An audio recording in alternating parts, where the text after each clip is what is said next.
When he recorded his old USB microphone and his new XLR microphone in Audacity, he heard a massive difference between those two microphones. Good. That's perfect. That's what you want. But then, when he goes into Discord and switches between his USB microphone and his XLR microphone, the people on the call do not recognize it. They cannot tell a difference. They don't notice the big difference that he notices in Audacity. So let me go ahead and walk you through some advice that I think might help. A lot of this stuff is kind of similar. Actually, only one of the things is similar. I don't know why I said a lot of the things. Number one, make sure your Discord's audio processing is off. That means going into settings, voice settings, and turn off echo cancellation and noise suppression. And then, like I said last week, make sure that, what is it called? Crisp. Whatever the crisp thing is, turn that off as well. The second thing that you need to consider is your friend's playback system. So you may have an amazing upgrade to your audio, but if they are just listening through the speakers on their cell phone, they're not going to have the ability to recreate all those subtle details in the new microphone. They're not going to be able to actually recreate that in the real world through their speakers. If they're listening on crappy gaming headsets with terrible headphone quality, they won't be able to tell the difference because it all just likely sounds like a muddy mess.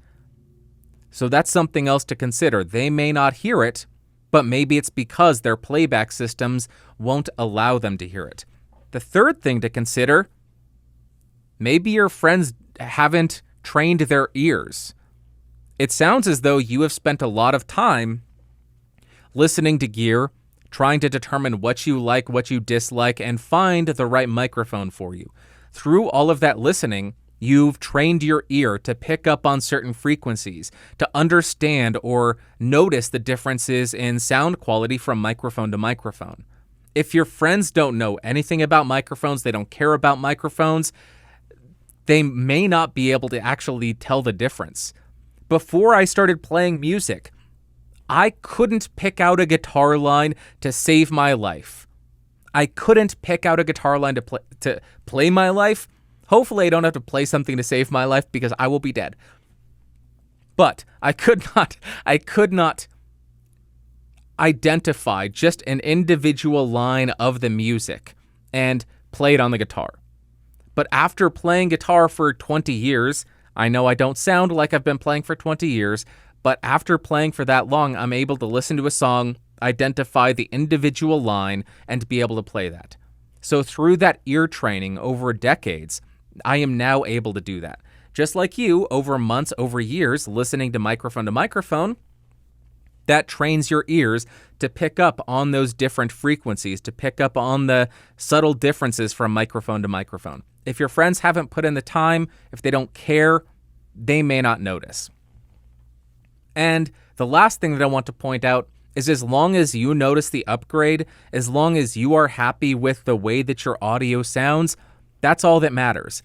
I pointed this out in one of my podcastage videos. I don't remember which one, but it was that once you hit a certain level, your audience doesn't care, so you shouldn't be upgrading to impress them.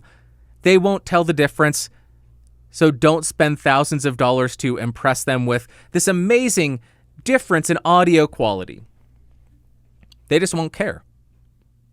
But as long as you're happy with it, and as long as you haven't overextended yourself to get that gear, I think you're in the best place. You're thrilled with how your microphone sounds. You got the gear that you want. Rock and roll, man.